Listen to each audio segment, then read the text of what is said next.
While I could say a great deal about our speakers today, I don't want to take time away from them. And so by way of introduction, I'll only note the fact that the idea for the panel really originated 2 weeks ago when Dr. Perry and I participated in an event organized by the Russian Academy of Sciences to celebrate the 100th anniversary of the birth of academician Andrei Sakharov. And at that meeting, Dr. Perry gave a succinct but very thought-provoking presentation on why human history is an unending series of wars, and then provided what he characterized as a modest but meaningful set of steps we should take today to disrupt that very disturbing trend. So I would really invite Dr. Perry at this time to expand on that topic, and then I'll ask Governor Brown and Sarah Bidgood to offer their comments on that theme. So, Bill, it's a great pleasure to have you here virtually with us, and we very much look forward to your remarks. Thank you very much, Bill. And so I start off by asking a question. And the question is, why do we have a war every generation? Every generation. Since the United States was founded, we had the Revolutionary War, the War of 1812, the Mexican War, the Civil War, the Spanish War, World War I, World War II, the Korean War, Vietnam War, Iraq. That's 10 wars in 240 years, one per generation. Each war was for a different reason, and at the time, that reason seemed compelling. But it seemed to me that there's a pattern independent of specific reason, and that pattern extends worldwide and has been so for many centuries. So what's going on? Why is there such a constant and strong proclivity for war? My theory, which I expressed at this previous meeting with the Russians, was because humans have war in their genes. I know that sounds a little strange, so I will explain what I mean by that. And I start off by going back 66 million years when the dinosaurs ruled the earth and mammals existed but were quite insignificant. And then a large asteroid, large 6 miles in diameter, hit the Yucatan Peninsula. Many dinosaurs and other animals were killed instantly. Huge fires started over the planet, and smoke, soot blocked the sun for years. Nearly all vegetation wasn't destroyed in the original impact. Much meant that vegetation began to die out, and vegetable-eating animals starved to death. Carnivorous animals died because there were no animals left to eat. Every dinosaur died. It's what's called a mass extinction event. Paleontologists find many dinosaur fossils up to after 66 million years and beyond, but zero since then, zero. They do find fossils of some small mammals that survived the blast. The surviving mammal was about the size of a squirrel, fed on insects and worms, which in turn fed on decayed matter, of which there was plenty. In time, vegetation begins to grow back because some of the seeds were dormant and not dead. Without dinosaur competition, the mammals prospered and evolved, and over millions of years evolved into the many species we have today, including chimpanzees. The chimpanzees lived in trees for protection and for food. And then 6 million years ago, something happened. We're not quite sure what. Perhaps it was a volcanic eruption that shrunk the habitat in the forest. And as the forest shrunk in size, many shrimps were forced onto the plains. Well, the predatory animals on the plains were bigger, stronger, and faster. So nearly all of the chimps who had to go to the plains died. But a very small percentage apparently had a smart gene. And they survived by improvising crude weapons out of sticks and stones to avoid being eaten by predators. And with those weapons, in time, they improved them and they became predators as well as avoiding being predators, and they prospered. So those with the smart genes prospered and multiplied. In the forest, the smart gene was not important.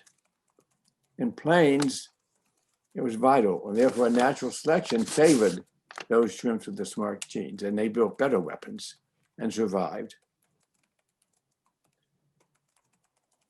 Up until then, there were two species of chimps. The chimps that we see today in the zoos and a somewhat smaller chimp called a pygmy chimp. But the chimp living in the plains in time evolved and became a new species, which some paleontologists call the third chimpanzee. And over the next few million years, its third chimpanzee evolved eventually into something which paleontologists call Homo sapiens. This did not happen fast. This happened over about 6 million years.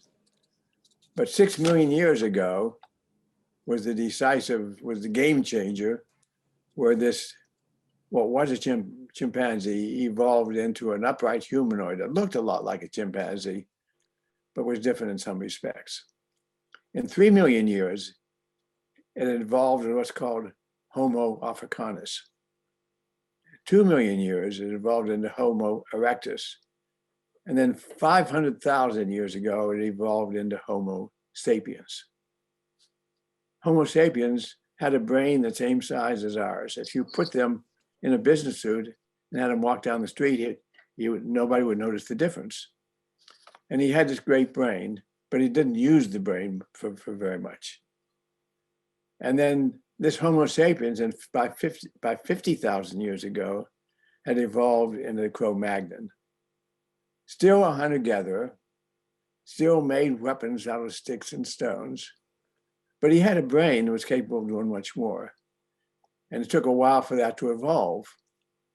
By 10,000 years ago, another game changer occurred, which is some of those Cro-Magnons decided to settle down on a farm instead of being a hunter-gatherer.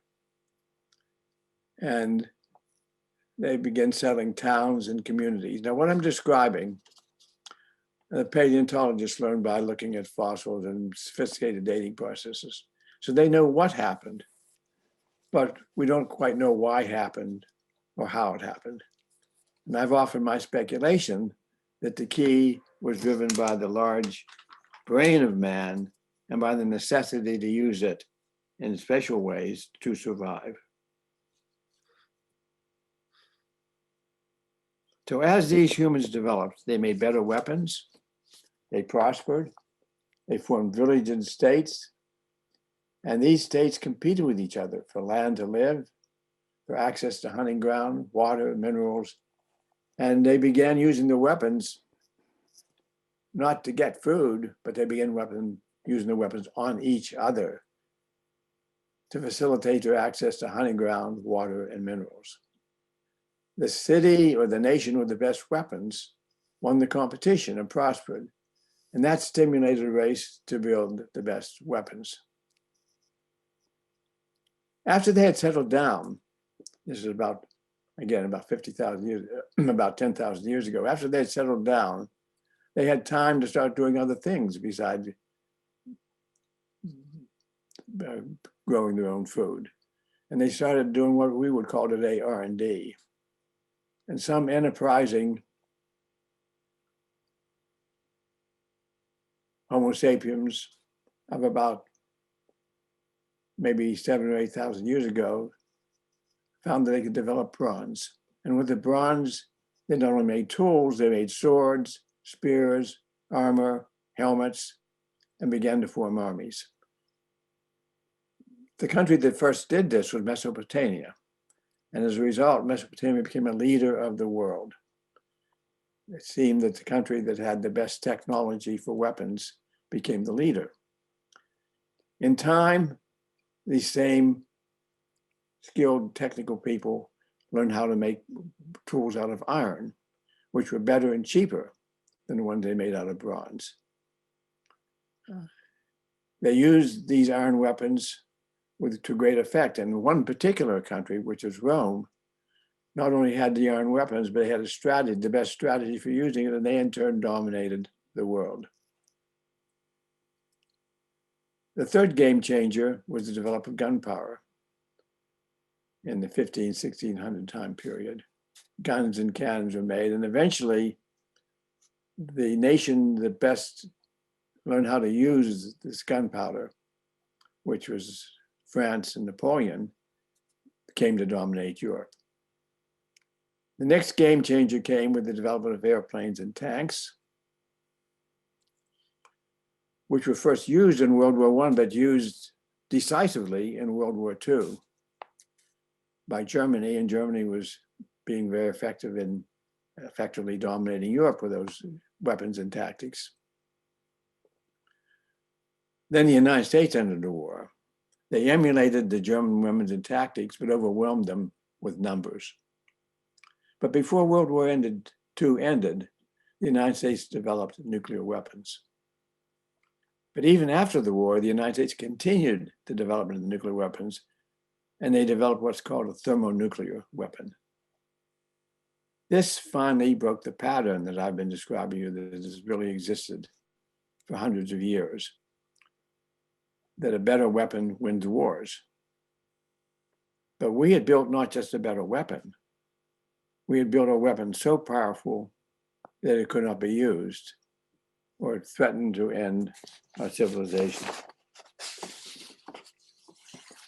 The first nuclear bomb, thermonuclear bomb we tested, the Castle Bravo test, was 1,000 times as powerful as the Hiroshima bomb, 1,000 times.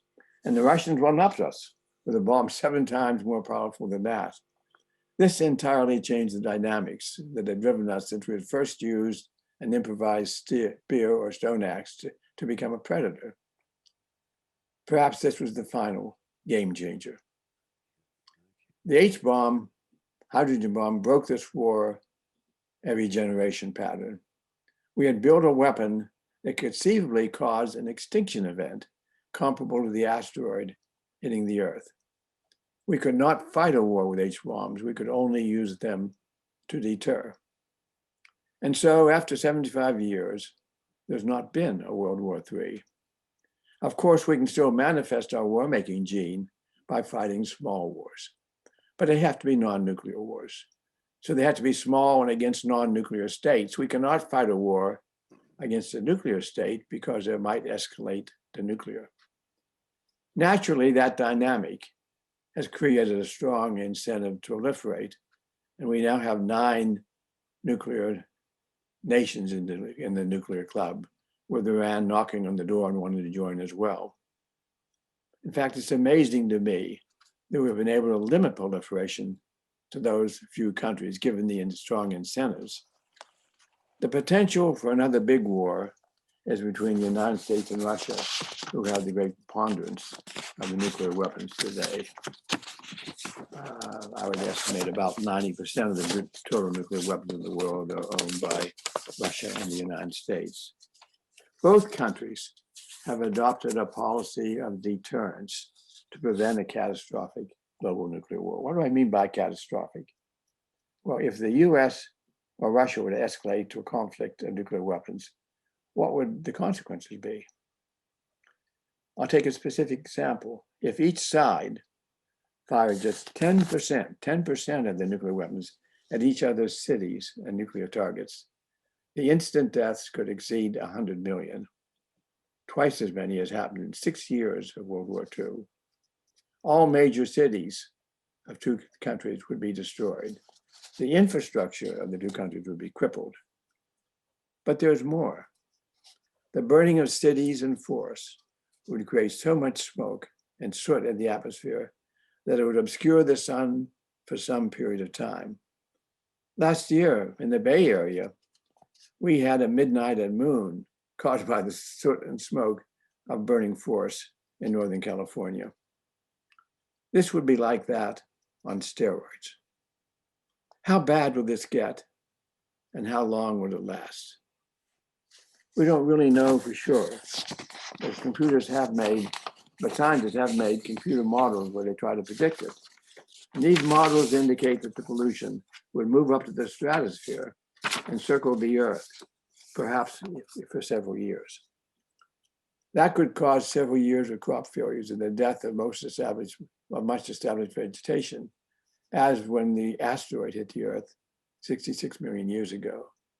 So if we aren't willing to wait for the next asteroid, we could create our own extinction event. But computer models could be overly pessimistic. Maybe it won't be that bad, which I tend to believe. On the other hand, the war that I described entailed only 10% of our bombs, which raises an interesting question of why we built so many when we see what 10% of them can do. Also, on the other hand, we know that the computer models are too optimistic in one sense. They don't predict the economic and social upheaval that would certainly happen after the bombs destroy our cities, and the sort creates midnights at noon all over. In sum, the most optimistic outcome of a major nuclear exchange is the crippling of our civilization. But a conceivable outcome of a major nuclear exchange is a mass extinction event, as happened to the dinosaurs 66 million years ago. Well, that's a pretty gloomy forecast when you're already trying to deal with a pandemic that just won't seem to end. But there is, I think, some good news. Both the United States and Russia have created deterrence policies so to prevent a nuclear war from ever happening. And that deterrence is held for more than 65 years. The question, of course, is will it hold for another 65 years? Will it hold for the duration of the lifetime of those of the students at the Middlebury today? My answer to that is probably it will, but not certainly. Because deterrence could fail in three different ways. It could fail by an accident, like a false alarm. It could fail by political miscalculation, as happened in the Cuban Missile Crisis, or it could happen by lapse of rationality on either the United States or the Russian president. On any given year, none of these is likely to happen. But in the past, we have had close calls on all three. I myself experienced a false alarm by being awoken at 3 o'clock in the morning, being told there were 200 Russian missiles on the way to the United States. That was a computer error, which was quickly discovered happily, but it was very scary until we knew it was an error. Also, the Cuban Missile Crisis is the best example of how a political miscalculation almost led it into nuclear war. President Kennedy at the time estimated that he thought there was about 1 chance in 3 of the Cuban Missile Crisis erupting into a global catastrophe. 1 chance in 3 is not very good odds when the outcome is a war that could end our civilization. And then in terms of the lapse of rationality on the United States and the Russian president, we have had examples of that. The most famous example being when Secretary of Defense Schlesinger was so concerned about the mental balance of President Nixon at the end of his term that he called the general of the Strategic Air Command and told him if he got an order to launch from the president, he should not obey it without checking first with him, Schlesinger. That's a good story, except the fact is he had no authority to do that, and it's not at all clear the general would have followed his instructions. So there have been close calls, and there will be close calls again.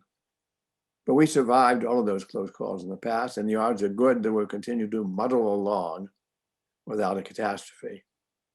In my judgment, the odds of a failure of deterrence are low, but on the other hand, any risk, you might say, is too high considering what the consequences of a failure would be. Therefore, I believe our best policy is to do everything we can to lower those risks. In Tom Kalina's and my book, The Button, we spell out this problem and give a set of recommended actions to make us safer. They're in chapter 10, which I recommend you read if you haven't already. 3 of the principal recommendations are end the sole authority of the president to launch nuclear weapons. We urge, in fact, President Biden to do that. Secondly, is prohibit launch on warning. And the third is to formalize a no first use policy of the United States. As I indicated, I'm currently urging the Biden administration to consider those actions. They'll be easy to implement and will go a long way toward reducing the risk of a nuclear catastrophe. On the other hand, that has been true for many years and nothing has been done on them. The institutional inertia is quite powerful, so no changes have been made. And that's why Tom and I wrote The Button, to try to educate the public, to try to push for those changes to be made. But in all reality, I know a book is not going to do the job. So I went ahead and produced a related podcast, At the Brink. A podcast is more accessible to a mass public and is more likely to get through to younger people. I have come to believe that my generation that created this problem is not going to solve it or even mitigate it. So I'm working to get my message across to younger people. To that end, I asked my granddaughter, Lisa Perry, to organize and narrate the podcast. And I urge each of you to listen to the podcast, and you can find it at atthebrink.org. Finally, I asked you to consider the nuclear dangers I describe threaten you and your peers. Any action on them must be taken by you, not your father, not your mother, not your professor, but you. I have described the problem that we created and what can be done to mitigate it. And I have passed the baton on to you. I hope you decide to run with it as if your life depends on it, because it does. Thank you. Thank you very much, Bill, for those, I think, very insightful comments. And I think we'll have occasion when we move into the Q&A to kind of ask you to elaborate further on some of the specific recommendations that you would like to see the Biden administration pursue. So kind of following your instructions, I'm now going to hand the baton off to Governor Jerry Brown. I know he looks to you as a mentor, as many of us do in this sphere, but he's also a very, curious student who has his own strong views. And so I'm sure the governor will, ask some provocative questions and make some important points. So, Governor, I give you the floor, and I look forward to your comments on the theme that Bill has already articulated. Okay, I'll make a few comments, but I want to leave as much time for questions from the students. So let me just first say that we've just heard the shortest, clearest description of what we're facing in the world today on this fundamental issue of survival or continuation of tolerable social existence. What we've heard is something that is not going to be seen in the New York Times or on CBS or anywhere else. Maybe from time to time you'll see a few little articles, but this is a very clear exposition of the predicament that we're in as not something that evolved because of Trump or even Nixon or Khrushchev or Putin or Brezhnev. This is something that has taken the whole existence of mammalian life to unfold. So I want to say that the importance of this is the clarity and the fundamental importance. And as Bill concluded, it's up to you students to do something.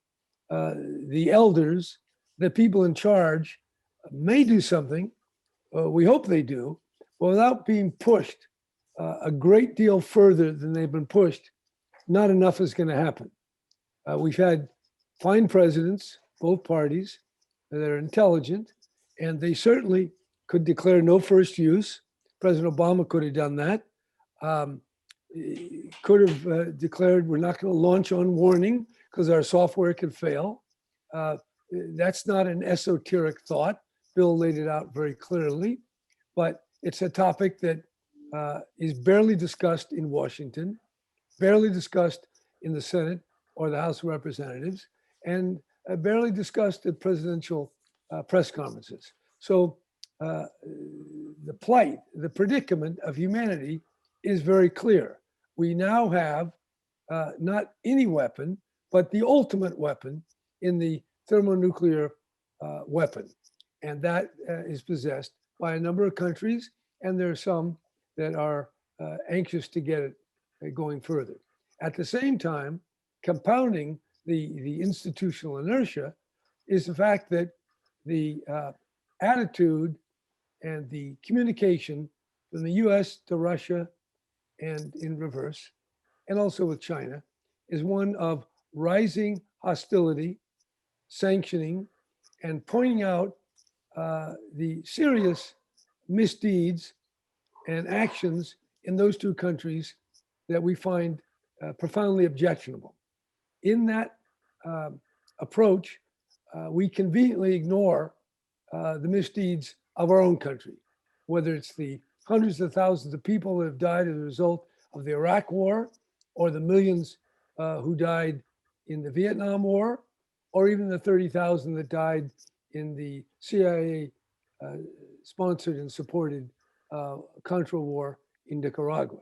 So there's a lot of misdeeds, a lot of human failure, and as Bill said, maybe metaphorically, maybe not, this war business is in our genes, and certainly with our, I don't know, is it 500, is it 800, is it 200 military bases, is it dozens, is it more than that, of actual soldiers doing things, actually engaging in firing and defending and attacking in various places. All this is going on, highly dangerous. So that's the context in which this webinar shows up. And I guess the most important point here is Bill has laid out to you the danger. He's the expert on that. I'm telling you that the political consciousness barely registers whatever Bill said. And the structure, the habits, the evolution of our modern media, and the way that politicians interact and react to the modern media is such that talk of doomsday, extinction, or 100 million dead as a possibility is not on the radar. It's not something that's there. In fact, Bill and I had a op-ed presented discussing some of these very issues for the Washington Post, and co-authored with Ro Khanna. And the Washington Post, after a week of deliberation, called me and said, Fred Hyatt, it didn't call me, just sent me an email, sorry, we're not able to publish that. On the very next day, the Washington Post put out, had an op-ed by a chicken, not a animal chicken, but by the man who dresses up as a chicken at halftime in San Diego at sporting events. And he wrote how it feels and what it's like to dress up as a chicken and appear in public. Okay, that has more importance than the possible end of the world or 100 million people or something catastrophic, but less.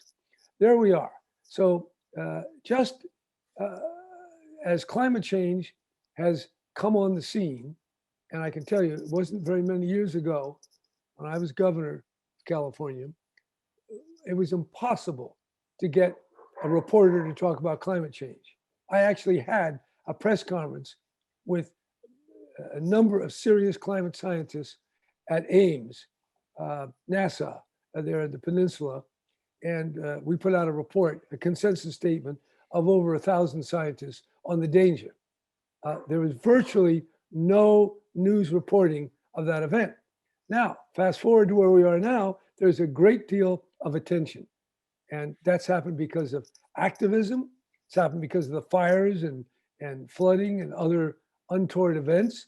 It's also happened because two men, President Xi and President Obama, got together and agreed to enter into the Paris Accord. So it shows that with activism, and that was part of the motivation, I think, for President Obama, that the leaders can take action. There were 1 million people in Central Park in the early 80s protesting the danger of nuclear war. That was a time when the Pershing missiles and the cruise missiles were going to be put by the United States into Europe to face off against the Russians. And the Europeans protested that by the millions, and that got people's attention, and it ultimately led to the agreements with Gorbachev and Reagan and their understandings, which concluded by saying that a nuclear war can't be won and must never be fought. Ever since Reagan has said that, no other American president has said it from the White House. So we have to recapture that lost ground and then go beyond. So the cause is clear. The facts are unchallengeable. And all that is perhaps missing is your belief that you can actually make a difference. But based on what we've seen in the past, where we've had successes in curbing nuclear proliferation and nuclear buildup by the major parties, Russia and the United States, and as we've seen with the development of actions on climate, by nowhere near what we need to do. We're not even close, but we have turned some corner, and we're facing in a better direction. I'll say that. That is what needs to be done on the matter of the nuclear danger. So I would just conclude by saying that what Bill has said to you clearly and concisely is echoed by the Bulletin of Atomic Scientists and their Scientific Advisory Committee that has set what we call the doomsday clock at 100 seconds to midnight, the closest it's ever been since it was established back in 1947. This is not something to be taken lightly. It's not something to become discouraged and either give up hope or become cynical or self-indulgent. It's a time for courage, for confidence, for collaboration, and for real imagination and initiative. And I think just the people who are listening, there are some among you who have the imaginative capability to do something to advance the cause that Bill Perry so well articulated. And I think you ought to do that. And I'd like to give you any help I could, because nothing's more important. Thank you so much, Governor Brown, for those very wise and compelling words. We've now heard from two of our brilliant elders about the need for the younger generation to do something about the problems that have not been adequately addressed by the elders. And so I'm really delighted now to turn to Ms. Sarah Bidgood, who not that long ago was a student kind of plowing these fields, and now is a very distinguished young scholar and someone who can also shed light, I think, not only on the American perspective, but also on Russian thinking. So Sarah, it's my pleasure to give you the floor now. Thank you so much, Bill. And boy, it is a really tough act to follow to have to speak after Secretary Perry and Governor Brown, but I so appreciate their remarks, and I hope I can kind of take the initiative that Governor Brown laid out for us to think creatively and think boldly about some of the approaches we can use to implement what's already been described. So Secretary Perry highlighted a number of concrete measures that could help stop us from sleepwalking into a mass extinction event, which I know is a metaphor that he's used in his other remarks. And these are, ending sole authority, prohibiting launch on warning, and formalizing no first use, as I heard them. And then Governor Brown also highlighted another one that we just heard, which is restating this Reagan-Gorbachev principle that nuclear war cannot be won and must never be fought. And as Bill mentioned, as Bill Potter mentioned, I'm someone who focuses on US-Russia relations. So I've been thinking, as I've been listening, about how measures like these might feed into efforts to revive arms control between the two largest nuclear weapons states. And the big challenge, as I see it, that we face in these efforts is that even measures that seem like they would serve both Russian and American interests are exceptionally difficult to operationalize right now at a moment when relations between the two countries are so plagued by mistrust. So in thinking about this, I keep coming back to another great statesman, the late George Shultz, and his observation about Reagan's famous formulation, trust but verify. And as Secretary Shultz observed in a recent op-ed, about the INF Treaty, this agreement was self-bolstering, as he put it, because successful verification enhanced the sense of trust and greater trust promoted verification. So what I take from this is that until there is a modicum of trust that's restored in the US-Russia relationship, no agreement that we can come up with either on this call or elsewhere will seem sufficiently verifiable for either side to actually embrace it and agree to it. So that leaves us with the big question, how do we restore trust in the service of international security? And I'm someone who spends a great deal of time, looking at the documentary record and trying to understand what we might be able to derive from the past. So one approach that I have explored and been writing about recently that has continually proven to be effective in these kinds of efforts is one called GRIT, which stands for the Gradual Reciprocation Intention Reduction. GRIT was actually the brainchild of a cognitive psychologist by the name of Charles Osgood, who believed, and I'm going to quote him here, that mutual threat perception between enemies had to be reduced to a level where the arms race could be halted and put in reverse before any disarmament policies could be put in place. And it was on this basis in 1959 that Osgood recommended that the United States and Soviet Union start engaging in a process of unilateral acts of attention-reducing nature that would seek to induce the other side to reciprocate. And then this sequence of gestures would then be repeated until mutual threats had been reduced to a point where the hard work of arms control could actually begin. Now, Osgood, as some of you may be aware, did actually become an advisor to the now defunct Arms Control and Disarmament Agency, and his approaches were actually put into practice. So we have some good lessons from the past about whether or not this works, and it does indeed. So JFK's declaration of a unilateral US test moratorium in 1963, for example, was GRIT, and it was reciprocated by the Soviet Union and then led to the conclusion of the Limited Test Ban Treaty. If we look to our more recent past, the presidential nuclear initiatives, which George H.W. Bush announced in 1991, led to several rounds of unilateral acts of restraint between Bush, Gorbachev, and later Yeltsin, and helped to pave the way for the signing of START II. So my question is, could something similar help to lay the groundwork for a revival of arms control today in the service of the goals that Secretary Perry and Governor Brown laid out? And I think it could for a couple of reasons that I'll describe. So the first and most significant is that, as we all well know, we're living in a severely constrained economic environment as a result of the COVID-19 pandemic. And no matter how you slice it, that's going to have really significant impacts on military spending. And in fact, as the Air Force Chief of Staff, General David Goldfein, indicated last summer, major budget deficits will actually require trade-offs if we want to modernize, both the US nuclear and conventional enterprises.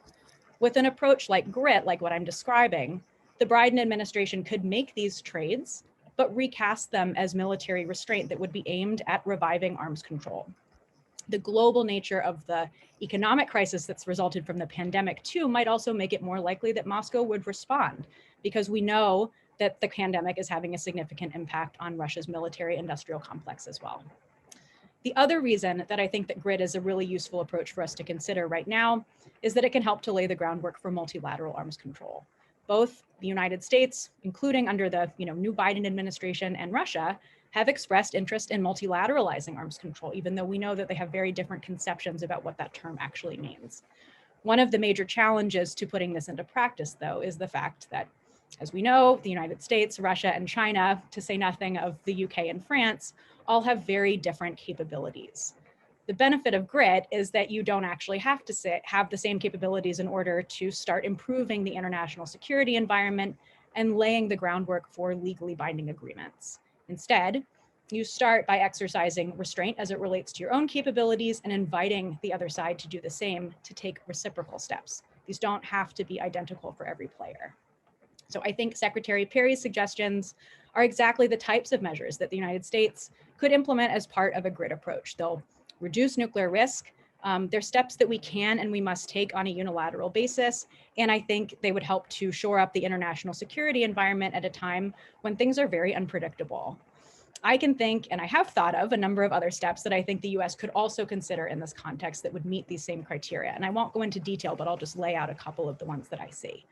First and foremost, we could consider canceling the development and the production of the new missile that's part of the ground-based strategic deterrent, and instead choose to extend the life of the Minuteman III ICBM. Another could be limiting the deployment of the SM-3 Block 2A ballistic missile defense interceptor, which has recently been tested against an ICBM range target. And as Bill Potter and I know from research we've been doing on Russian military innovation, could well fuel the development of Russian weapons in response. A third potential step could be canceling the nuclear-armed submarine launched cruise missile and the corresponding W-93 warhead, which many critics, including myself, have argued will lower the threshold for nuclear use and make it more likely. A fourth could be reaffirming the US moratorium on nuclear testing as a way of dispelling any rumors that the United States is planning to conduct a nuclear test, which we saw a rise in the course of the last year.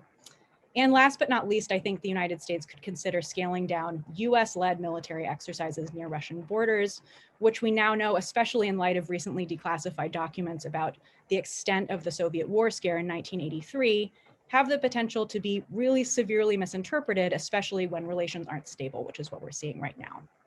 Now, I believe that these measures are in line with something that colleagues at the Carnegie Endowment have described as proportionate deterrence, which is a force posture that is credible but not provocative and not overly destructive if deterrence fails for whatever reason.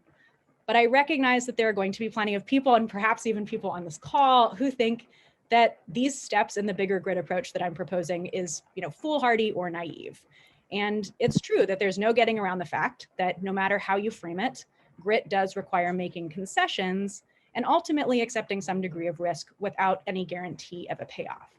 And there could be those who argue too that this approach could actually weaken the US position in future arms control negotiations because it would seem to concede to Russia or could perhaps eliminate potential bargaining chips that could be used to extract concessions.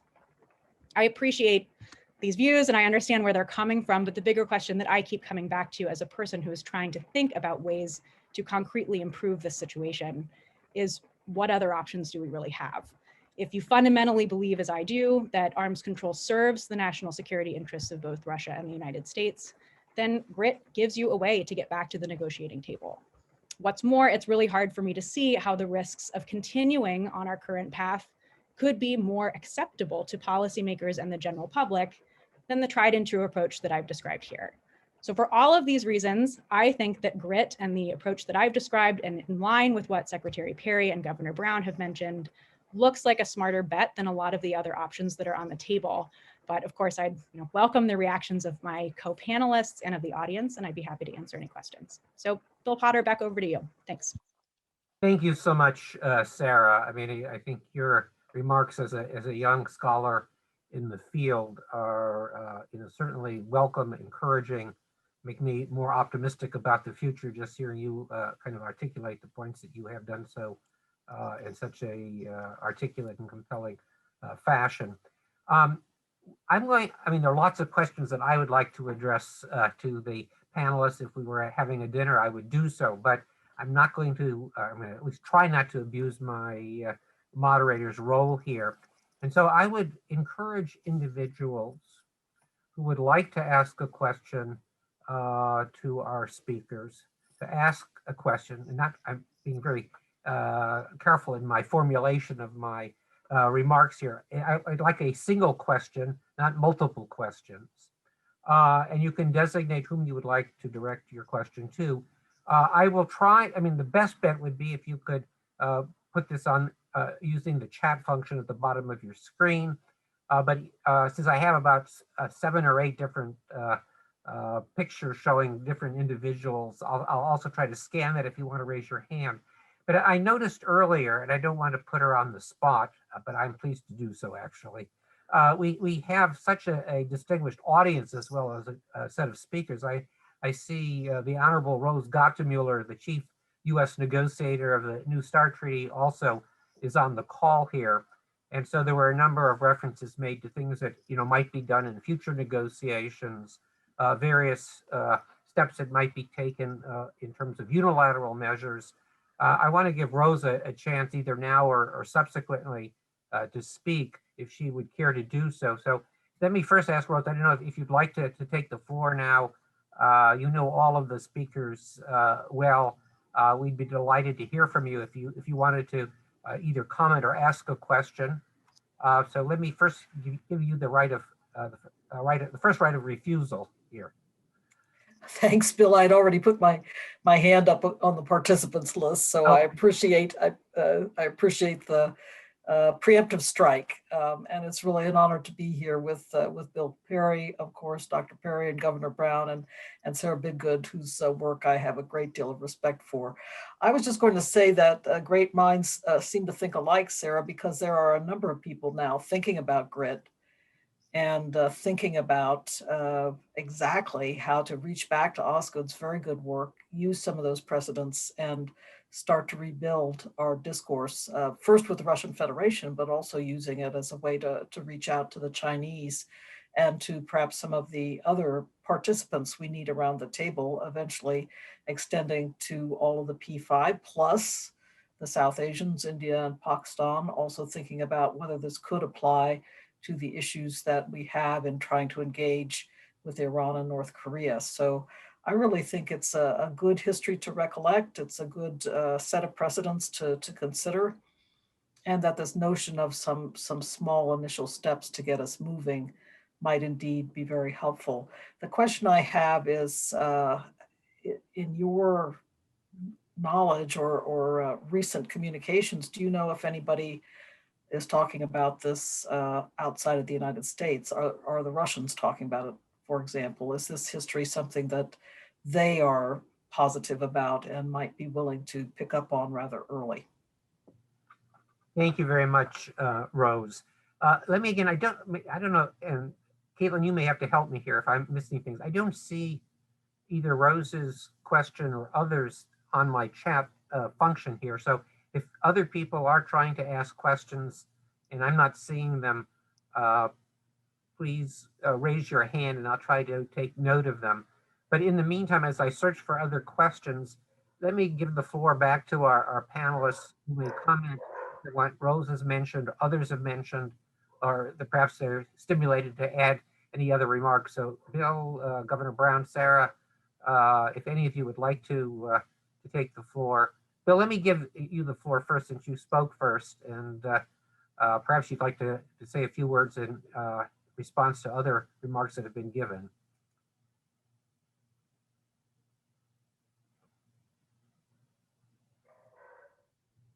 Dr. Perry, I think you're muted.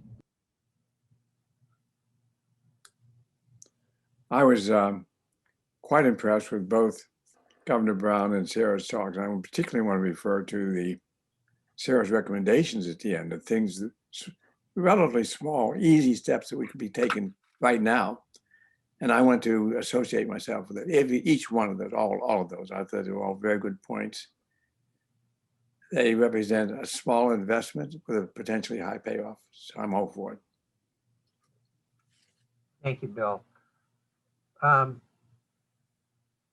Governor Brown or Sarah, would you like to say anything? We are also getting some additional questions here. So you don't have to speak, but if you have anything you'd like to say at this point, I'm pleased to call upon you, or I can add some other questions. I just Go ahead, Governor. I just reiterate the point that message that Sarah laid out, those 5 points, they're pretty simple to say. They need to be communicated to our new senator from California, to other senators. We have to repeat over and over again. If I could invoke the tried and true political way of campaigning, you don't say it once. You don't send out one letter. Some people say until you've sent out 14 letters to the same person, you haven't made the point because people aren't paying attention. So we need repetition, repetition, repetition. And wherever form, whatever, it has to be talked about. Things, big, there are things that are in the media that people are talking about weren't talked about a year or two ago. So stuff gets into the stream of commerce, the stream of collective thinking. Somehow, from a variety of sources, the issues that have been discussed on this webinar need to be put into the process of the executive branch, the legislative branch, and also to the extent that people are around, even right to the embassies, the consulate, the nonprofits. There still can be a lot more talk and therefore focus, and therefore having to deal with the issues that we're hearing about. That's my only point. I think Bill Perry said, small, easy steps. That's what we're talking about with good potential payoff. Thanks, Governor. I have a practical suggestion here, and it builds upon your emphasis on repetition. So what I would propose modestly, you don't have to respond at the moment, Sarah, Bill, and Governor Brown, maybe we try another letter to the Washington Post, this time from the three of you. We'll add Sarah to the mix here and articulate some of the points that we've talked about today, including the ones from her list. In the worst case, they will say no yet again, and there'll be another chicken op-ed. But it's worth a try. We could try some other places. So let me encourage you to think about doing that, because I think it's really tremendously important, and we certainly can take the lead in trying to get something placed. Sarah, did you want to comment as well here, please? I did. I wanted to respond directly to Rose's comment, and first of all say thank you so much. It means so much to me to hear that you thought that those were reasonable recommendations. Frankly, I haven't heard a lot of discussion on the Russian side about approaches like this, but Alexei Arbatov has done some, obviously excellent research where he's talked about the utility of Americans leading exercises like this rather than having it go the other way around, with Russia kind of initiating something like a grid approach or attempting to do that. He finds that it is more effective when it comes from the American side. I do think we've seen that to some extent borne out by history. I know there's a lot of kind of controversy in the scholarly literature about whether Gorbachev was attempting to use grit and how effective he was in doing that. So that's perhaps something that we can kind of drill down on more and find out, what kinds of discourse there are around these issues in Moscow. But I do have a paper on this, not to shamelessly plug my own work, but I would love to, share that with you and with anyone else who would be interested as well. It's a lengthier scholarly piece, but it lays out some of what I'm describing in greater detail. So happy to share that. Thanks very much, Sarah. Gnomes, I see a message from you in the chat function. Would you like to take the floor and kind of share with the group your comments? You might introduce yourself as well. Let me give you Gnomes the floor first of all. Thank you, Dr. Potter. Thank you so much to everyone who spoke, Dr. Perry, Governor Jerry Brown, Sarah Bidgood. I found this conversation very interesting. I'm going to confess, as somebody who comes from what is defined in the NPT and also in our national posture as a non-nuclear weapon state. I am from Zimbabwe originally. And my curiosity is more centered around, if we've seen that there is a merit to having group pressure applied, what are we considering, if anything at all, in terms of getting perhaps people who are not usually part of the conversation about getting Russia and the United States to the table to be part of the discussion? And that includes either countries around the world or even from the youth perspective. We know TikTok seems to be very, very effective. What can or should we do in those different areas to sort of build that momentum, build that pressure? Does anybody know John Oliver? Maybe give him some information to rant about on Last Week Tonight, something along those lines. Thank you. Thank you, Gnomes. I don't know if anybody cares to respond immediately to Nomsa's kind of question and comment.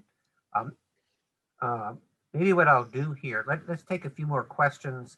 We can think about the important point that Nomsa has raised here, and we can then return to that later.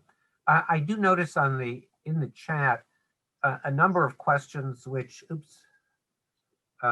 excuse me, I'm sorry about that. As I went to the chat function, I think I eliminated myself from the screen here, and I thought from the conversation. There are a number of questions that relate to the Middle East. I know Avner Cohen is with us, made some reference, I think, to Rose's observations about the needs to engage India and Pakistan, and questioned perhaps why Israel was not also mentioned as a nuclear weapons possessor in that context. There's a message from Chip Myers to everyone about the issue of returning, the United States returning to the JCPOA and the likelihood of that transpiring. And there is another question having to do also with the issues associated with the JCPOA. So let me see if anybody among the panelists would like to talk about some of these issues pertaining to the Middle East that have been raised. And if Avner, I don't know if you wanted to also elaborate beyond the short note that you sent to, at least to me and perhaps to others, on Israel.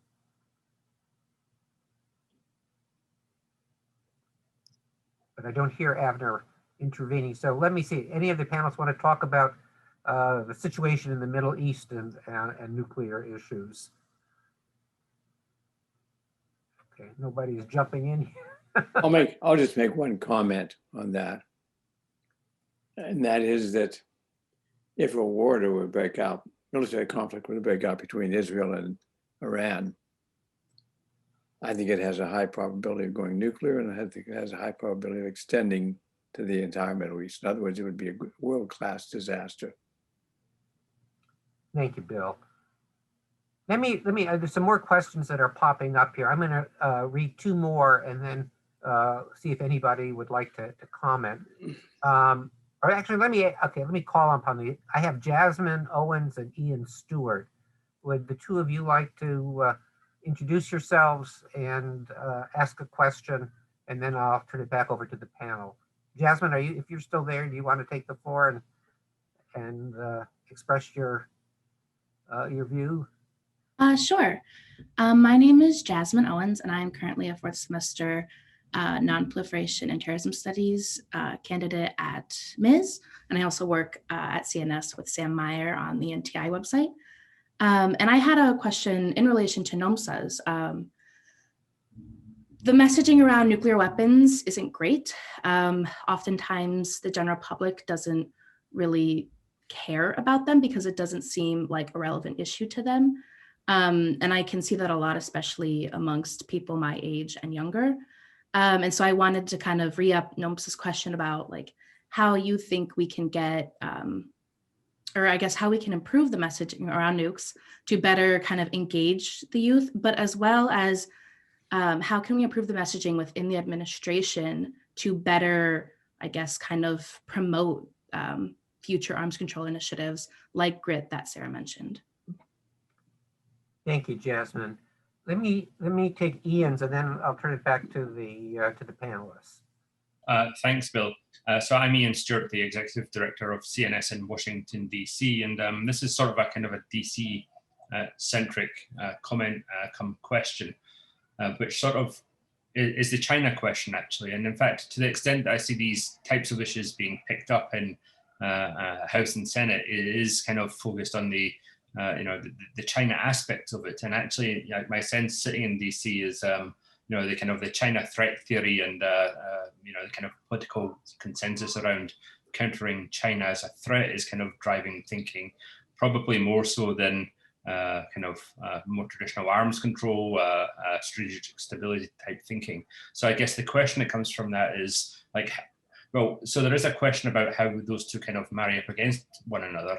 But there, I guess, is also a question about if you can leverage the fact that there is a growing focus on China and concern around China to do something useful here. So I'd be interested in comments on that.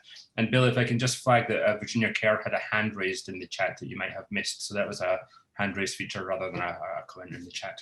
Right, I do see Virginia's point, and there are just lots of things that are kind of pouring in at the moment here.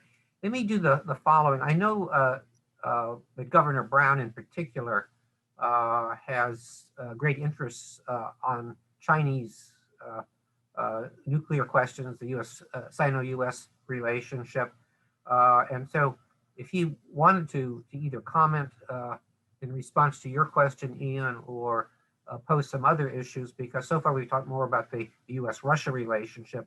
I think China is an important question for us to address, and I would welcome anyone who wanted to pick up on the Jasmine's point or the prior points raised by Nomza. And I think actually, if I could find Virginia's question here, I think it was another question about reaching young people.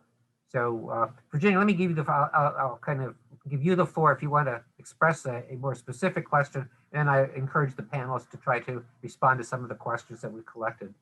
Virginia, are you there with us? Yes, I am. Thank you so much, Dr. Potter and Ian. I just have a comment about reaching young people. I think that one of the areas that I see young people actually interact with nuclear weapons and issues around nuclear weapons is actually in high school and college debate.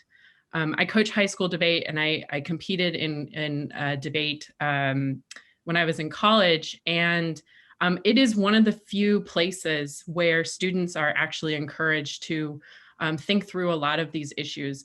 Unfortunately, for a variety of reasons, not least of which is, of course, the pandemic, and then also funding issues, a lot of schools are losing the capacity to support their debate teams, both on the high school level and on the college level. So I would really encourage both our panelists or also people on the call to become curious about whether their local high schools or even community colleges have a debate team, because this is truly one of the only areas where I consistently see students interact with these issues. And in fact, I was just teaching some of my debate students about, some of the issues around the JCPOA, and I get lots and lots of questions that I can't possibly answer. So, having sort of people like yourselves involved in this would be incredibly helpful, and I think would be a really useful way to reach young people on these issues. Thank you so much. Thanks, Virginia. Panelists, who would like to respond to some of the questions that have been raised? Sarah, I see your hand up. Yes.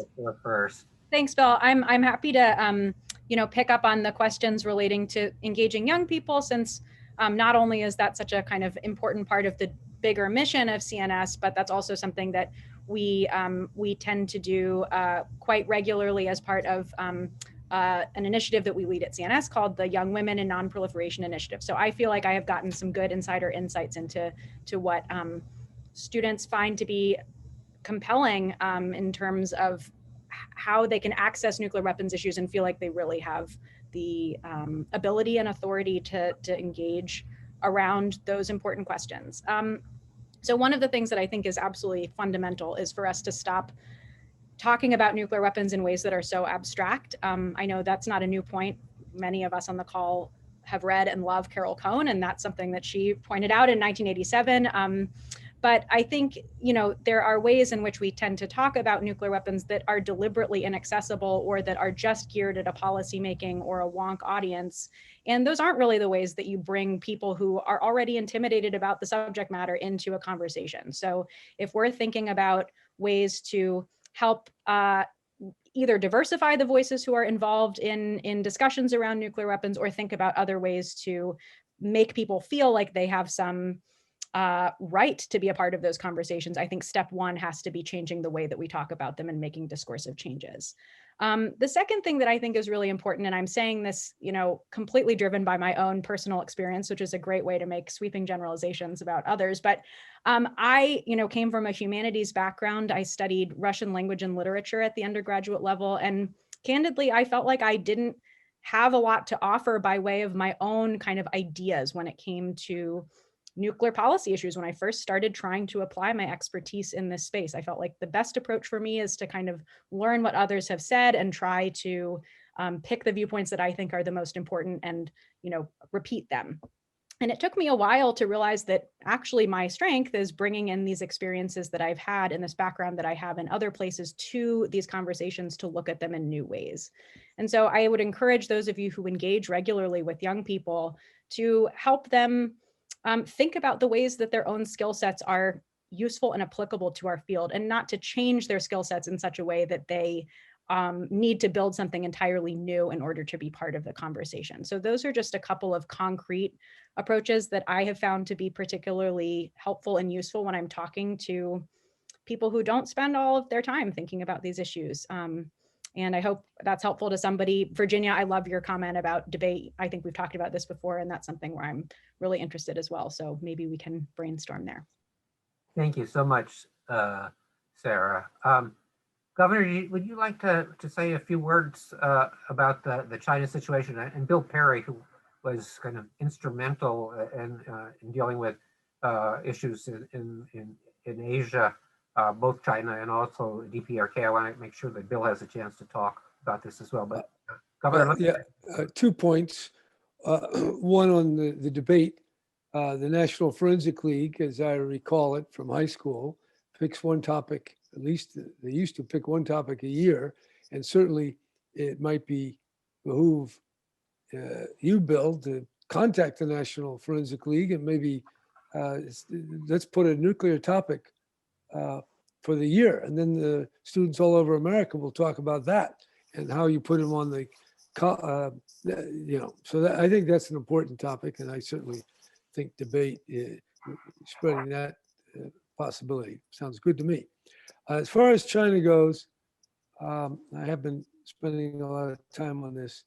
I think the big dilemma is, if you look at what China's doing with the Uyghurs and, well, what they did with Tibet, what they're doing in militarizing those little islands they've artificially built up, the threats on Taiwan, these are real.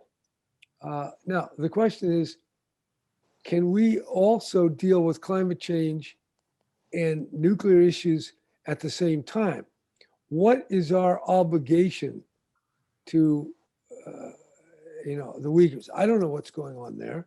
I know someone who launches these little small satellites for monitoring purposes, a private company here in California that's worked with the state of California. And he has launched hundreds of satellites, all right? And he says that they've seen 100 extra of these prisons or lockup facilities of the Uyghurs. All right, so I want to underscore the seriousness of what is going on there, or what may be going on there. But having said all that, were we to get in a nuclear war over this, and I would say you wouldn't fight over the Uyghurs, but if we sanction and whatever we have to do, we up the escalation, and then we stop talking, and that mutual antagonism builds, then down the road, it can feed into a conflict somewhere. So if I think back on World War I, and they've written hundreds of books on it, that they still fight about the cause. How do you start these wars? How do they start? And certainly escalating mutual vilification and stigmatization feeds on that. So without giving an answer, I do want to say that however, I think we have to think about how we deal with other countries' behavior that we don't like. You might think back, what should other countries have done about America when we wouldn't let African Americans vote, or when we had a lynching once or twice a week for 50 years, or when we do things, what is the role of one country versus another? Now, I don't want to ignore human rights, but can we advance these causes in such a way where we're self-reflective about our own limitations. And certainly, I don't want to sound disloyal here, but I don't think it's not, well, let me put it this way. If you take the Augustinian view about the nation state, it's not surprising that America, as well as others, do a lot of bad things. So given that, how we handle these lesser bad or lesser horrors when compared to a nuclear blunder, a nuclear mistake, a miscalculation, escalation, whatever. So we got to deal with these big issues, including climate change, that every day is getting worse as the greenhouse gas molecules go up into the atmosphere, where most of them are going to stay for hundreds of years. So I think this takes, I think the course we're on now, where we describe Xi as a thug and Putin is the guy in the back of the room, the classroom, kind of a young boy causing trouble, so we need a more serious dialogue. And I believe, and this may not be the American way, but just given my own training as a Jesuit and a reader of classic materials, we have lots to account for. And therefore we have to be careful in how we condemn others. And we have to condemn others if that's what we're going to do. I don't know how we avoid our own flaws, but however I know people can figure this out, we've got to keep open the continuing improvement in our nuclear and climate dialogue. And we probably have to add space and cyber and maybe even AI to that as well, and throw in the virus. So this is what I call planetary realism. What is real here? What is the nature of 2021 in the world? And what should be our reaction? And to me, the virus is not a national threat. It is a threat to the nation, but that threat is embedded in the threat to the whole world. So it's a common vulnerability, a common interest. Same thing with nuclear. We start, countries throw these nuclear weapons around, it's going to affect a lot more than one country. So it's a common vulnerability, a common interest, and the same with climate, obviously. So I would just have to say the China thing is certainly a much hotter topic than nuclear. Nuclear barely registers. I mean, I can't think, there are so many other things that occupy the legislative, congressional, and executive imagination. But even with the China thing, we're going to have to find ways of dealing with other countries that keep these other big topics at the forefront. And I have to say, I don't quite know how much bad rhetoric is needed and appropriate for the bad misdeeds of China and Russia, and how far do we go or not go in order to make real advance in the nuclear discussion. So that's, I think, very alive. And I must say, I've attended a number of meetings on China with most of the experts that you read about. And I would say most of the topic is about Xi bad, Xi the party bad, we got to counter them. And that's what we're doing. So it's probably true, but how then do we incorporate Bill Perry's narrative of where we are today? Thank you, Governor. Bill, would you like to kind of weigh in on any of the points that have been raised so far? And particularly if you have anything you'd like to offer with respect to China, I would really welcome your observations. Our inability to talk effectively with China on nuclear issues and on Russia with nuclear issues, in which we actually have common interests. Our inability, I think, is that when we try to do so, with China, people say, you are excusing what they're doing with the Uyghurs. When we do it with Russia, we're excusing what the Russians are doing with Ukraine. And I want to be able to talk nuclear issues with them without excusing those issues, or without being apologetic about those issues. My training is all, education training is all in mathematics. And mathematicians have a solution to that problem, which is called the separation of variables. We had to be able to separate out the variables on which we completely disagree with what Russia and China are doing, and want to continue to express that disagreement, from those variables where we agree with them, that we and the Russians have very common mutual interests in nuclear dangers. And we should be talking about those without having them be influenced by the other problem. So we have to affect somehow in diplomacy a separation of variables where we can discuss significant actions we can take together to lower nuclear dangers, which are in the interest of both of our countries, without in any way excusing those actions that Russia's taken, which we completely disagree. It's tough to do, but I think it can be done. Thank you very much, Bill. But I have to add one point here. Sure, please. Taking what Bill said, we're still there's a felt need in Washington to put on sanctions and take very specific steps. So that, I think, makes it complicated. So I definitely separate the variables, but some of the variables are going to make it difficult to talk about the nuclear. So how, without being an appeaser or a pan, what do they call them? A panda bear, or whatever they call the thing. How do you talk about nuclear with China and with Russia while these other things are going on?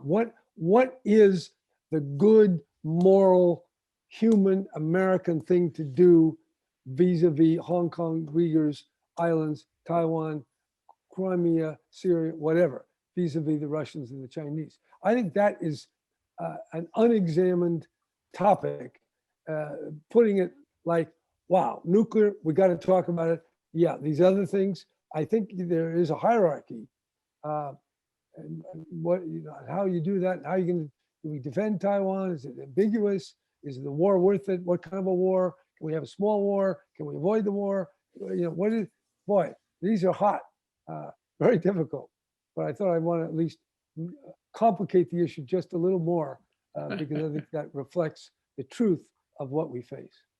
But of course, what we're proposing here is nothing new. I mean, at least in the non-proliferation sphere, during the the most frigid moments of the Cold War, there were routine meetings at the Assistant Secretary, Deputy Foreign Ministry level between the United States and the Soviet Union on non-proliferation issues, where everything was on the table.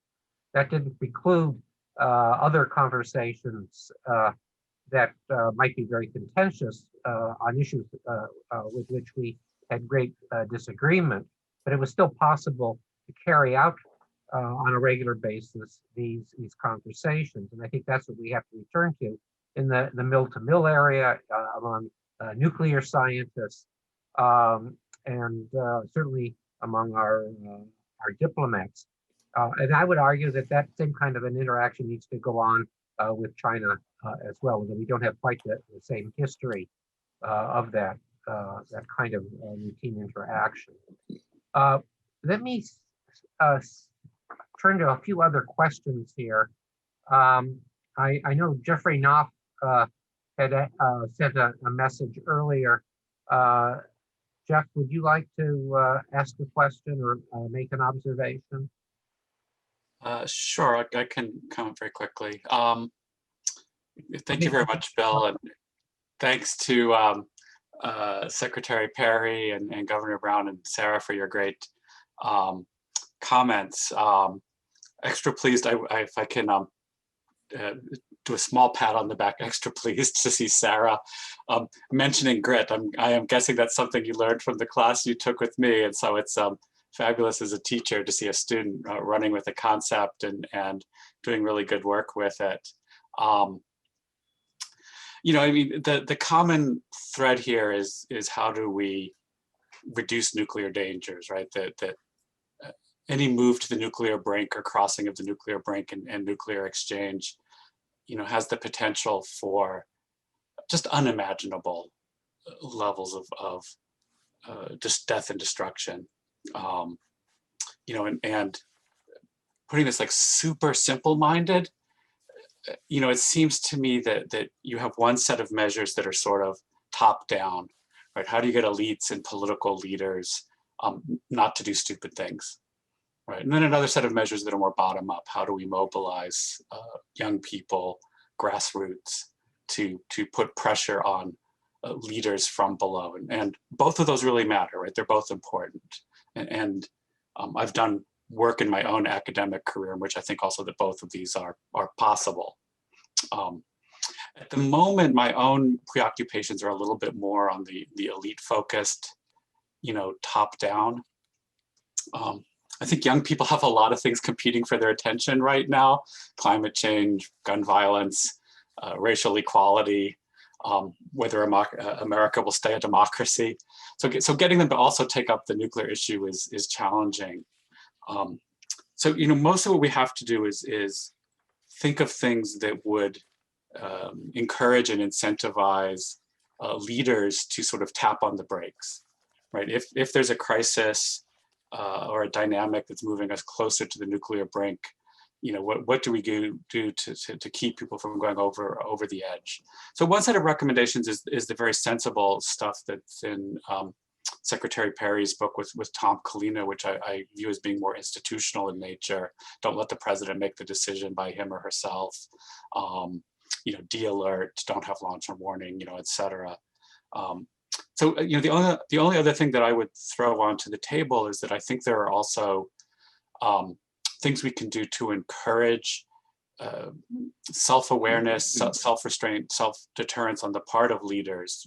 We're very far removed now from crises like the Cuban Missile Crisis, where people had firsthand experience with something really scary and knew from direct experience that these things can go wrong. And so I'm very interested in things that would make leaders around the world and their advisors and their top military people very conscious of how bad a nuclear war would be and all the crazy squirrely accidents and misperceptions that can lead us down this path, that we don't have complete rational control of everything that happened. And to me, that's one of the things which is missing from the discourse right now. So if I could add anything to the really stimulating and thought-provoking panel today, it would be, how do we remind national leaders of, that this is playing with fire. We have to be very careful here. Thank you. Thank you very much, Jeff. Sarah, I know you and I kind of look at many things in a similar fashion, so I probably can anticipate what you're going to say, but I would love for you to say it in any case. Okay, thank you, Bill. I have actually lots of thoughts, so you may not anticipate the one that I'm about to say here. But first, Jeff, you're exactly right. This was inspired by a paper that I wrote for your class, so thank you for teaching me about grit. Second, I think I have a number of thoughts. So as you, I think, know from my correspondence with you, I'm looking at the influence of close calls on arms control as part of my dissertation research. And so I'm also really interested in this idea of, is the kind of common wisdom true that as we move farther away from the salient threats of nuclear war that came with the Cold War, are we less inclined to pursue arms control agreements, or has that changed environment actually made it possible to engage in more regular dialogue and to have the kinds of insights that you need to understand adversary threat perceptions? And I'll check back with you in 4 years when I've actually finished my research and tell you what I found. But a couple of things I have already observed, and one of them is this importance of dialogue. So in my view, and we've actually been looking at some of this literature for the course I'm teaching this semester, there were huge misconceptions, as you well know, under the Cold War about how the Soviet Union was making decisions about its force posture. And, particularly under the Brezhnev administration, such as it was, there was a perception that there was, this massive increase in military spending, when in fact, when we look at the kind of declassified record on the Soviet side, we see that Brezhnev wasn't really the person making the decisions. It was this Petorka of advisors who were kind of weighing in and promoting their own interests. And so to my mind, I think dialogue is something that's really crucial for understanding how irrational decision-making is and the various parochial interests that are that play into decision-making around nuclear weapons. And I think that can be illuminating, I would hope, for elites who are trying to guess how the other person is going to behave on the basis of perceptions from afar. So that's one thing I would recommend. The other thing, though, is that, you made the point, I think, in the chat that kind of the popular discourse can have a really significant impact on the way that the general public or young people think about nuclear issues. But I think the same can be true for people on the top as well. So I have had the distinct pleasure of reading many excerpts from Reagan's diary in the last several months. And he talks, as you know, very clearly about, seeing the movie The Day After and how that had a direct influence on his thinking about the importance of disarmament. I myself recently watched the movie Threads, and it really drove home to me just how horrifying it would be if there were, the use of nuclear weapons, even on a limited scale, and what that would do to, as you said, the climate, the economy. There wouldn't be one. I mean, just the incredible destruction that would be there. So I think it's, to my mind, I'm trying to think more about, of course, elite decision makers have their own set of interests and their own set of drivers behind the ways that they're making policy, but they're also people. And so what are the ways that we as an NGO community can highlight and do a better job of highlighting what some of those dangers would be, using some of the tools that we might normally think are reserved for kind of the general public or public education. So those are just a couple of thoughts. Thank you very much, Sarah. We are kind of approaching the time when we normally would conclude our discussions at 1:50. Before, if our panelists don't have anything that they would like to say at this time, I may take another question. But let me first ask Bill Perry and Jerry Brown if they have any kind of concluding remarks at this stage that they would like to give, and if not, we may get another question in. But Bill and Governor Brown, do you have anything else that you'd like to raise at this moment? Not me. Okay, I'll return to both of you in just a moment. There's another question from Hollis, which kind of introduces a topic that has been remarkably absent from the discussion. And I know we could talk for a great deal longer about the question of the NPT, but Hollis, if you're still on the line, do you want to ask your question? Yeah, I'm still here. I'm Hollis. I'm a second semester NPTS student at MIS. Yeah, like I said in the chat, I was just wondering how the sort of existing non-proliferation architecture fits into the discussion we've been having, in particular the NPT, but I think also the TPNW. But regarding the NPT, is it losing relevance? Does it still have a place in the discussion that we've been having? Or if it is losing relevance, I guess, is there a way to strengthen it and help achieve disarmament aims again? Thank you, Hollis. Let me turn, I know, Sarah, you are also experienced in this domain. So if you want to try to respond to that, and then I think and you may want any concluding remarks you want to make, you might do that at this time. And then I'll turn to the governor and Secretary Perry to see if they have any concluding remarks, then we'll wrap up. So please, Great. Sarah. Okay, thank you, Bill, and thank you, Hollis, for that excellent question. You're right, this is a near and dear issue to our hearts. So I have a couple of reactions. I think there are many ways to respond to your question, but for my particular vantage point in thinking about the US-Russian relationship, I have a couple of thoughts. The first is that I think we tend to think about arms control and non-proliferation as sort of separate entities, but of course we know in the NPT that they're really brought together. And so, Article 6 is the disarmament obligation article. And so it's worth thinking about how the sort of disintegration of the arms control architecture and the challenges in the US-Russian relationship that we've been describing here influence the perception of credibility of the grand bargain that's enshrined in the NPT. So if I were a non-nuclear weapon state and I was looking at the state of the bilateral arms control architecture today, I might think, I'm not sure that this is really an agreement that is still credible and relevant today. So I think there's an imperative for the folks who tend to work more on the arms control side of things to think about the bigger ripple effect of their actions across that multilateral non-proliferation regime. But the second thought that I had, and this kind of, I'll use this as my concluding remarks, when I was looking back at sort of the way that GRIT had been implemented in the 1960s initially, one of the things I was really struck by is that Kennedy didn't have a lot of opportunities to engage with his Soviet counterparts because the NPT didn't exist, because we didn't have the same kind of multilateral regime architecture that we have now. And so I think as we're approaching new ways to sort of get ourselves back on track or think more ambitiously about ways to tackle these new challenges that are presenting themselves, it's worth capitalizing on these new old opportunities for revitalizing dialogue. And so why not look at the NPT not just as here's the letter of the treaty, here is what the treaty does, but also as a forum for regular dialogue and regular interaction, and really build into that opportunities to exchange the kinds of viewpoints that we need to undertake the ambitious activities that are in our future, no matter what we do. So those are my kind of concluding remarks, Bill, but Hollis, I'm always happy to chat with you about NPT stuff offline too, if that's helpful. Thanks so much, Sarah. Governor Brown, do you have any concluding remarks before I give the floor to Bill to wrap up? I just say that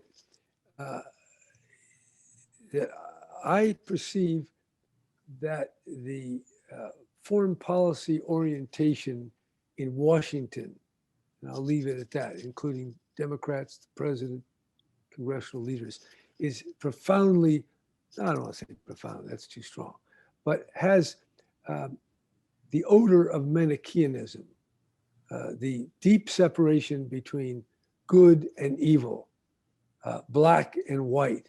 And we are definitely pegging ourselves as the good, even though with the Black Lives Matter and the cries of structural racism, gender injustice, environmental degradation, and so many, poverty, and a third of the people living paycheck to paycheck, we seem to have plenty of flaws for which we need to reflect and take action on, and which we are to some degree. But when it comes to the foreign policy world, our expansion of NATO, whatever we've done, the war in Iraq and all that goes there, and even the killing of that Iranian general, that very popular man from Iran who did a lot of things we didn't like. That stuff has a feel that seems like things Russia does or China, or like human beings do. This is the flawed world. Bill talks about in our DNA. Okay, this is in our DNA, but America has DNA as well as Russia has DNA. And I think this blindness, this hubris, this utter lack of humility leads to obfuscation and miasma and obscurity. So I think we need lucidity. Albert Camus talked about polar lucidity. That's really clear. We need to be clear about what the stakes are, what's going on, and the importance of this nuclear issue as well. And I believe climate change off, but it's pretty important. And okay, I'll stop there. Thank you so much, Governor. Those are really important points. I appreciate them. Bill, you started us off here. I'm going to let you kind of wrap up the session here. So you have the floor. Thank you, Bill. I have a brief concluding comment. I was working on this in this field of trying to get people interested in taking action on nuclear dangers for a good many years. And I must say, it's very discouraging because the progress is very minimal. But I noted with some interest Jeff talked about how pleased he was to see Sarah referring to something she had learned in his course. And I want to tell you how pleased I was when one of my former students, namely Ted Lieu, got to Congress and has on the floor and led 2 bills, either of which would pass would be a great significant step forward. And how pleased I am to see one of my students acting on what he learned in one of my courses. So there's a few minor victories like that that keep me going and keep me from being discouraged as how slow and difficult this is. But it is a tough and difficult task to try to get the public interested in. One other comment I would make is that we need a mass movement like the one that Jerry was referring to back in the early 1980s. I don't believe it should be a unique mass movement. What we should do is get ourselves a part of the mass movements that already exist. The mass movements that already focused on racial injustice, already focused on feminine issues, already focused on problems which have already attracted people's interest. We should be a part of one of those, of that movement, rather than trying to form a movement of our own. And so a narrower task than the task of trying to educate the whole public would be to try to get the people who are leaders in that movement interested in this, adding this challenge to the other challenges. Bill, thank you for holding us today. Sarah, it's great to talk with you. And Jerry, it's always great to be in the same program with you. Thank you all. Thank you. Thank you so much. I was really inspired by the conversation today. And it's not often that we focus on such difficult issues with so many threats. When I leave the seminar, that I actually feel better than when I began the conversation. But I do feel better today. And I'm going to reiterate my suggestion that Sarah, Governor Brown, and Bill Perry think about another op-ed on this topic. And we will maybe reconvene the same group and perhaps others in the not too distant future. So thank you, everyone. Thank the speakers. Thank the audience. I really enjoyed our discussion today and hope to see you all very soon in person. Take care, everybody. Thank you. Thank you so much. Bye. Thanks. Bye. Thank you.